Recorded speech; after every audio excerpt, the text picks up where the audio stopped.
But now to the Australian beauty queen going inside one of the country's largest Muslim communities. Like many, she has no real understanding of the Islamic faith or way of life and admits to being terrified about entering a world she knows so little about. Damien Hansen has this story. Behind the veil is one of Australia's most beautiful women. I'm a little nervous, to be honest. The cover girl going deep undercover, embedded in our biggest Muslim enclave. We all live together in harmony, most of the time anyway. Everyone back off! Back off! For many, suburban pockets like Bankstown in Sydney or Coburg in Melbourne are like countries within a country. Their own rules, their own dress code, their own language. Rightly or wrongly, the perception is simple. Non-Muslims aren't welcome here. Today, one person has been granted access to find out for herself. I feel a little bit strange, a little bit different. Miss Universe Australia, TV star and model Rachel Finch. This is our turf. And it's like nothing she could ever have expected. Oh my God!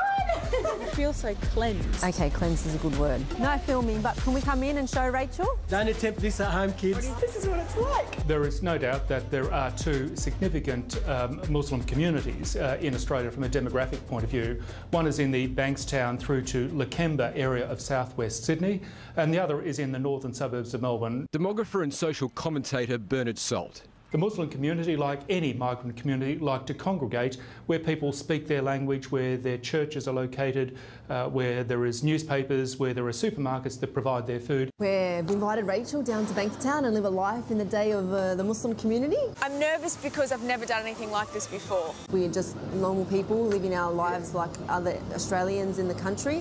Today, Rachel will be walking in the shoes of Rebecca Kay, a devout Australian Muslim woman and mother of 4. Were you born here? Yeah, I was born in Australia.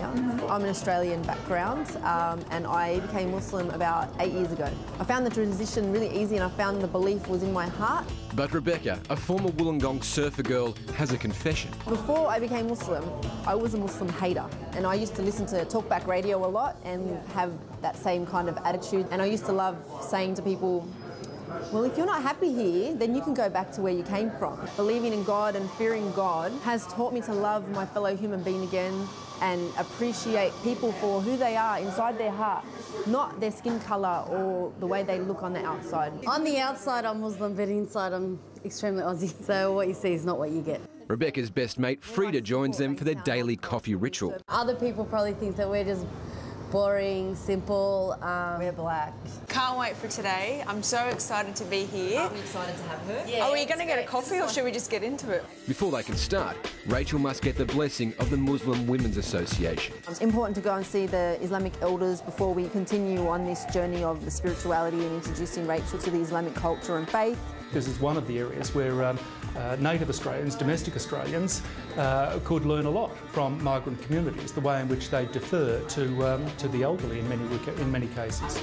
A big part of Rebecca's week is the volunteer work at My Home Respite, a community-based respite centre for children with special needs. It's a board of Muslim women who have decided to start a respite centre for people with special needs. It's just 4 of them and, you know, they still make such a huge difference. Lunch at the local favourite Jasmine 1 is next, and Super Slim Rachel is getting acquainted with her very first Lebanese feast. Can I order One fattoush. Yeah, one fattoush. One tabbouleh. Hummus al-lahme. Hummus. Which one? Baba ganoush. Are we going to have fries with that? I'm joking.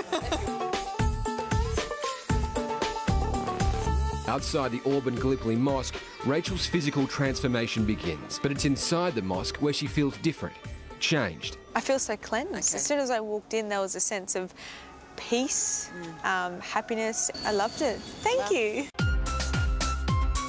And what would a day with the girls be like without a shopping trip?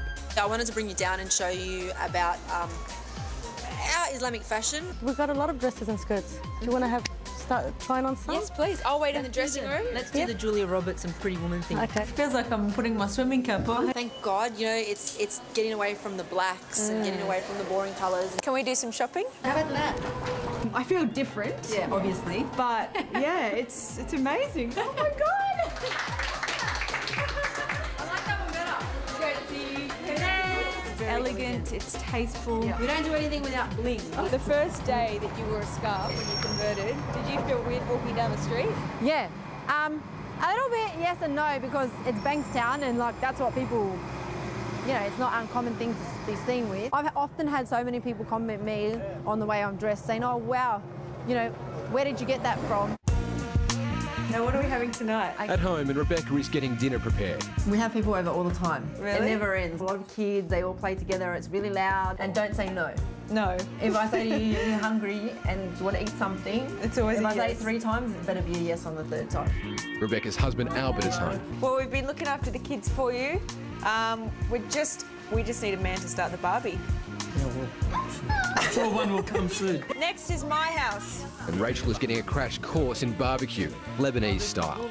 Guys, thank you so much for having me today, and Rebecca, thank you so much for showing me around. It was absolutely beautiful and welcoming me into your home. I wish that everyone could be like you and so warm and open-minded, and you know, we hope that something good comes from this story. I think that the experiment with Rebecca shows that this is very much the way of the future. I think with an open and tolerant mind on both sides, that we can actually fuse something that's quite enviable in comparison with the rest of the world. It was nice to be able to step inside her shoes and see that those stereotypes of Australian Muslim women aren't particularly true. At the end of the day, we're all Australian, no matter what colour our skin is or what we believe in or what our backgrounds are, that, you know, we're all just fair dinkum dinky die Aussies. They're intelligent, they're smart, they're independent, they want a career and they want a family, and to me that's empowering.